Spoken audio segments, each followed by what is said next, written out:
Corfe Castle dominates the horizon of England's south coast. Its huge ruins stand as a constant reminder of the past, a reminder of civil war, of murder, and of opulence. Corfe Castle dates back to the 11th century and was built by William the Conqueror, also known as William I, after his successful victory against Harold Godwinson at the Battle of Hastings. As well as establishing a fortification in the area, William also enjoyed to hunt inside the royal forest of Purbeck. However, before the Norman conquest, on the 18th of March 978, the Anglo-Saxon Chronicle details that Edward the Martyr, who was King of England at the time, was murdered whilst visiting Ethelred on the mound where Corfe Castle stands. Contemporary accounts state that the king was ambushed and cruelly assassinated by the servants of his father's second wife. After this, Edward's stepbrother, Ethelred the Unready, eventually ruled England. Around the time of the Norman conquest, it was normal practice to create a wooden keep on top of a mound of earth. These castles were known as Motte and Bailey castles. These wholly wooden structures would be quick to erect in roughly 6 months. A motte was the name of the hill which a keep was placed upon, and the bailey was an enclosed area of land within the castle walls where soldiers would live. Unusually for fortifications built in the 11th century, Corfe was partially constructed from stone, showing that it was a castle of high status. Archaeologists have suggested that the stone keep was built during William's reign. However, some historians date it to 1105 and the reign of William's third son, Henry I. The keep would grow at a rate of 3 to 4 metres a year and took over a decade to finish using Purbeck limestone quarried from the local area. Later on, the castle would grow to become a huge, impregnable fortress which would dominate the local skyline and act as a symbol of the king's might and power. In 1139, under the reign of King Stephen, England was plunged into civil war, and it was during this time that Corfe was stood siege by the king. Tensions in England were rife during the time of Stephen's reign, with him challenging the bloodline to the throne, usurping Henry I's daughter, Matilda. It is thought that Stephen's forces built a siege castle to siege and starve the castle into submission. Under the reigns of King John and Henry III, the castle began to grow to an even bigger structure. During the reign of John, Corfe was used to imprison John's enemies, including even his own niece. His niece was treated relatively well, however the French knights she was captured with were thrown into the deep dungeons and starved to death. It was during this time too that Corfe Castle became a place of execution. Peter de Pomfrey was seen as a prophet, and he claimed a prophecy that foretold the end of King John's reign. Outraged, John ordered that de Pomfrey would be dragged along the ground by horses for miles before being hanged. John also brutally ordered that the prophet's son should be hung with him. With Corfe being John's favourite castle, he extended to a huge extent, building an ornate and opulent gloriette upon the high ground. Inside here, John would keep treasure and entertain, and it was an excellent example of medieval architecture.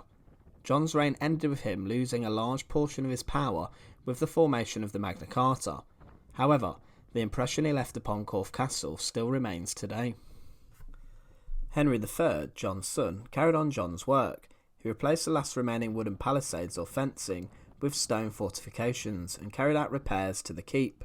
He also created 3 new towers, the first, the Horseshoe, and the Plunkenet Towers, the former being named after Constable of the Tower during 1264–70.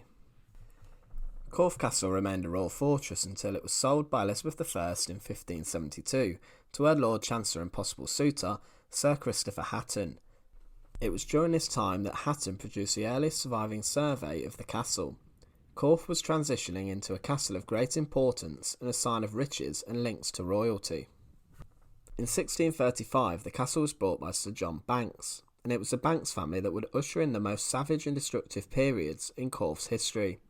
When the Civil War broke out in England, most of Dorset was under the control of Parliament and Oliver Cromwell. However, whilst John Banks was in Oxford with the King, King Charles I, the castle was to support the King. During this time, the castle was frequented by John's wife Mary and her children. The parliamentarians, however, wanted to control the huge fortification, so a siege began of Corfe Castle. The parliamentarians gave orders that anyone who supported Mary Banks would have their houses burnt down. Corfe initially was only defended by 5 people, and Lady Banks was able to smuggle food into the castle. She also managed to grow the defending garrison to 80 soldiers. The parliamentarians had around 500 to 600 soldiers. They tried to use battering rams to try and smash the gates, however these proved ineffectual. When the soldiers tried to storm the walls, they were met by Mary and her daughters throwing burning coals and heavy stones from the high walls onto their heads. The siege went on for 6 weeks, and eventually Lady Banks was relieved by royalist forces. Mary Banks still refused to give up control of Corfe Castle. However, sneaky tactics allowed the parliamentarians to eventually take the fortification. On the night of February 26, 1646, a defector, Colonel Pitman, opened a back door. Disguised as royalists, 120 parliamentarians occupied the castle. It was then that finally Lady Banks would surrender.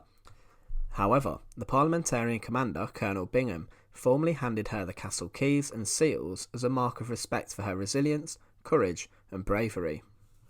In March 1646, it was voted upon and decided in Parliament that Corfe Castle should be slighted and demolished. It is with this destruction that has left the castle in its ruins, of which we see today. Because of the pure size and solidity of the castle walls, a complete demolition of Corfe Castle would have been impractical and impossible. The castle was pillaged with stone, lead and wooden timber, finding its place in the houses and homes of the wealthier cottagers in the area. What strikes you when walking around Corfe is the amount of gunpowder that must have been used to destroy the castle and the keep. The walls are extremely thick, and one must imagine what it would have been like to have been one of those besieging soldiers. You stood absolutely no chance at trying to penetrate the castle's walls. Following the restoration of the monarchy in 1660, the Banks family managed to regain much of their property and estates. Instead of rebuilding Corfe, they decided to build a different house in Dorset. Upon his death, Henry John Ralph Banks gave the entire Banks family estate to the National Trust, which included Corfe Castle, lots of the village Corfe and other areas of land and property. For over 900 years, a castle has stood overlooking the Isle of Purbeck at Corfe, intimidating anyone who is in the area. It has seen much development, sieges and action throughout the years. The castle was once a favourite of the king, however today it stands as a monument of great architecture, political treachery and destruction. Thank you for watching. Please like, share and subscribe to enjoy more history videos. Thank you.